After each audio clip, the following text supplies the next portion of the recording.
Olá e bem-vindo!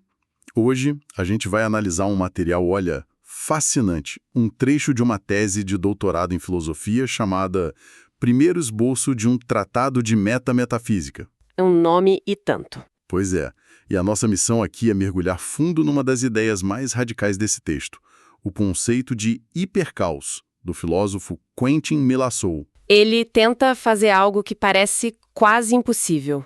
que é construir um conhecimento sólido sobre um universo que, na visão dele, não tem nenhuma base sólida. É um paradoxo incrível. Exato. E para a gente entender o quão radical isso é, a gente precisa saber contra o que ele está lutando, né?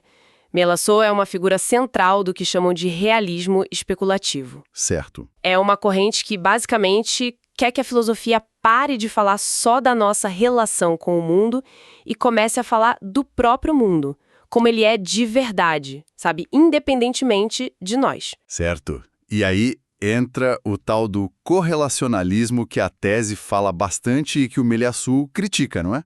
Antes da gente mergulhar de cabeça no hipercaos, dá para dar uma pincelada rápida nisso? Só para a gente entender o tamanho do inimigo. Claro, e isso é fundamental. De forma bem simples, o correlacionalismo é a ideia que domina a filosofia desde Kant de que a gente nunca acessa a realidade em si. Uhum. A gente só acessa a correlação, a conexão entre o nosso pensamento e o mundo. A gente nunca conhece a árvore sozinha.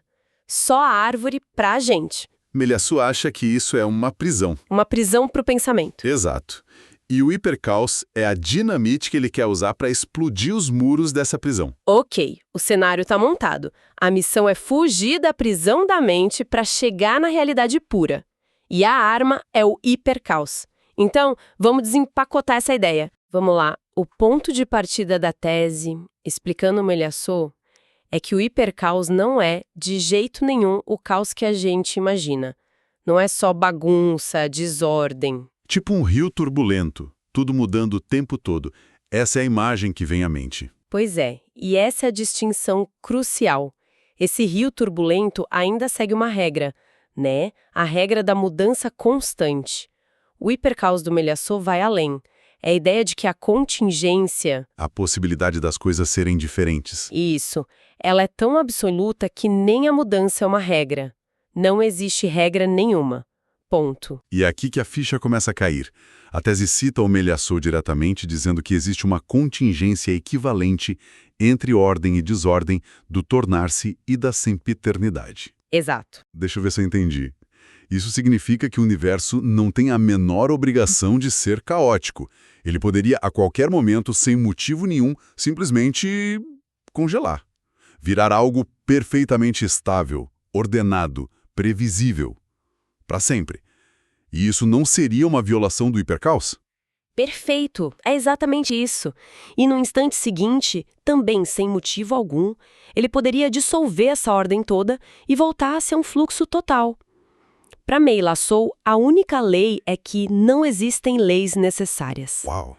Tudo que a gente observa, as leis da física, a gravidade, a consistência das coisas, tudo isso é só um estado temporário. Um hábito do universo, por assim dizer. Um hábito? E o hipercaos pode, a qualquer momento, abandonar esse hábito e adotar um outro completamente diferente. Ou nenhum. Isso é vertiginoso. Quer dizer que todo o prédio da ciência, que se baseia na consistência das leis, está construído sobre o que Melasson diria que é só um capricho. Exatamente, é um pensamento que é, ao mesmo tempo, aterrorizante e estranhamente libertador, né? Totalmente. E é essa vertigem que ele quer causar. Ele diz que a estabilidade que a gente vê não prova de jeito nenhum que as leis precisam ser estáveis. A gente só sabe que elas são estáveis. Por enquanto. E essa falta de obrigação, essa ausência de propósito, é o que o diferencia de outras ideias de caos na filosofia, certo? A tese faz uma comparação que eu achei, assim, genial. A do Cosmos. É brilhante. Isso, colocando o hipercaos do Melasson contra o Cosmos de Deleuze e Guattari. É uma comparação muito, muito boa para esclarecer as coisas. O Cosmos dos Deleuze é um caos produtivo, mas ele tem uma espécie de de direção. Como assim? É em caos de velocidade infinita, como eles dizem. As coisas surgem e se dissolvem tão rápido que nada estável se firma. Mas a natureza dele, a obrigação dele, é justamente essa: caotizar, é desfazer tudo para criar coisa nova. Certo. E para deixar isso mais claro ainda, a tese usa uma analogia fantástica com os deuses cósmicos do H.P. Lovecraft.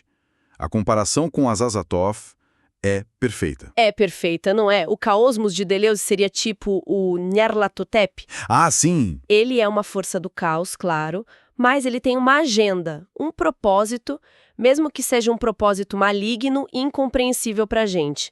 Ele age, ele trama, ele vai para algum lugar. Agora, o hipercaos de Mialassu Seria Azathoth, o sonhador cego e idiota borbulhando lá no centro do universo.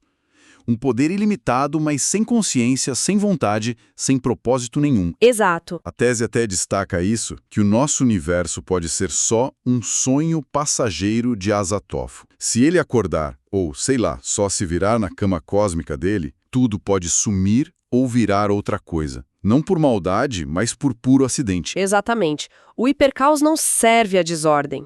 E também não serve à ordem. Ele não tem obrigação de ser caótico, como o Caosmos. Ele simplesmente é a possibilidade absoluta de que qualquer coisa aconteça. Inclusive a ordem perfeita ou nada absoluto. Sem qualquer razão. Ele não tem agenda. Ok. Se o hipercaos é essa ausência total de regras e de propósito, como é que a gente pensa a partir daí? Como se constrói uma filosofia em cima de um abismo? Parece que não sobra nada em que se segurar. Pois é. E é aí que o texto introduz outro conceito-chave, talvez o mais denso de todos: a factialidade. É um jogo de palavras bem filosófico, mas a ideia por trás é a única âncora nesse oceano de incerteza todo. Mialassu cria o que ele chama de princípio da factialidade, Certo? que a tese resume na citação mais famosa dele: só a contingência é necessária. Tá, vamos mastigar isso. Só a contingência é necessária. Tudo no universo é contingente, ou seja, poderia ser diferente. Uhum. A gravidade, a velocidade da luz, tudo. Mas o fato de que tudo é contingente, essa é a única coisa que não é contingente. É a única verdade absoluta. Exato. É tipo dizer que a única regra do jogo é que todas as outras regras podem mudar. Mas essa regra, a regra sobre a mudança das regras, essa não pode mudar. Tô perto? Tá exatamente no ponto. É essa lógica meio paradoxal que segura o sistema dele todo. Mialassu acredita que se a gente aceitar esse único ponto fixo, a necessidade da contingência, a gente pode começar a deduzir coisas não arbitrárias sobre a realidade. É uma audácia. Impressionante. Ele parte da areia movediça para tentar construir um castelo de lógica. Mas, peraí, isso não se anula? Como assim? Se tudo é contingente, a própria necessidade da contingência não poderia ser ela mesma contingente? Como ele escapa desse paradoxo que parece que vai engolir a teoria inteira? Essa é a grande aposta dele. A jogada de mestre. Ele argumenta que um mundo onde a própria contingência fosse contingente é um absurdo lógico. Por quê? Porque se a contingência pudesse desaparecer, isso significaria que algo necessário poderia surgir. Mas se algo necessário pode surgir do nada, então ele não era realmente necessário para começo de conversa, era? Entendi. A argumentação é bem sutil. É complexa. Mas ele defende que a contingência é o único estado que não pode ser contradito sem a gente cair num paradoxo. É a grande cartada dele. Uma cartada audaciosa, com certeza. Mas, como a própria tese aponta, né, nem todo mundo na filosofia comprou essa ideia. As críticas que o autor levanta são bem diretas. Sim, a tese não passa pano, não. Ela faz um escrutínio bem rigoroso. E a primeira grande crítica que ela aborda vem de outro filósofo do realismo especulativo, o Graham Herman. E o que ele diz? Ele acusa o sistema do Mialassu de ser um hiper-ocasionalismo. Ocasionalismo. Isso soa teológico. E é exatamente essa a crítica. O ocasionalismo é uma doutrina teológica antiga que diz que as coisas no mundo não têm poder de causar nada. Tipo uma bola de bilhar não move a outra. O que acontece é que Deus, na ocasião da batida, intervém e move a segunda bola. E o Harman diz que, No sistema de Malha-Sul, o universo é igual. As coisas só ficam como estão até que o hipercaos, esse poder externo, decide intervir e mudar tudo. Mas essa comparação é justa, porque o ocasionalismo depende de um Deus com vontade, que decide o que fazer. O hipercaos, como a gente viu com Azathoth, é cego e idiota, não tem vontade. Essa falta de intenção não é uma diferença crucial. É uma ótima objeção e mostra como o debate é complexo. A resposta do Harman e o que a tese explora é que a crítica não é sobre a natureza da entidade, se ela é cega ou consciente. É sobre a estrutura da explicação. Exatamente. Em ambos os casos, você tem um mundo de coisas passivas e um poder externo, onipotente e sencleizado, que é a única fonte de toda a mudança. A causalidade é toda terceirizada para um absoluto. Entendi. E se a crítica do Harman já é afiada, a do Adrian Johnston, que a tese também menciona, é brutal. A acusação de criar um monstro de espaguete voador a venir é inesquecível. É uma ironia cortante.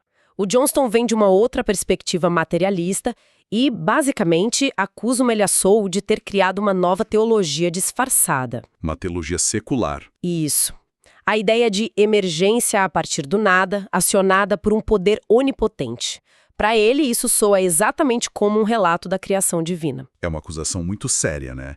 Ele está dizendo, você quis tanto se livrar de Deus que acabou criando um substituto ainda mais irracional. O que nos leva à conclusão do autor da tese.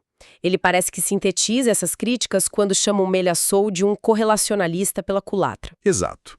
Agora que a gente definiu o correlacionalismo lá no começo, esse termo faz todo sentido, né? Faz todo sentido.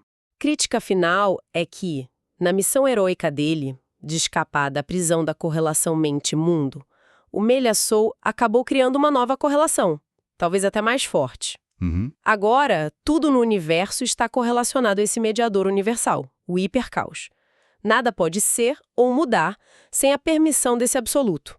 Ele trocou uma prisão por outra. Então, no fim das contas, a tentativa de pensar a realidade sem mediação acabou criando o mediador mais absoluto de todos. Que ironia. É a grande ironia que a tese aponta. Malha-Sul começa como o grande destruidor de absolutos, mas, para fazer o sistema dele funcionar, ele precisa de um novo absoluto. A necessidade da contingência. Personificada nesse poder caótico. Então, o hipercaos é essa possibilidade vertiginova de que a realidade não tem alicerces, que as leis da natureza são só um hábito que pode ser quebrado a qualquer momento, sem motivo. Uma tentativa radical de pensar o mundo sem nós, mas que, segundo os críticos, acaba revelando mais sobre a nossa própria necessidade de achar um ponto fixo, um absoluto, mesmo que esse absoluto seja o próprio caos.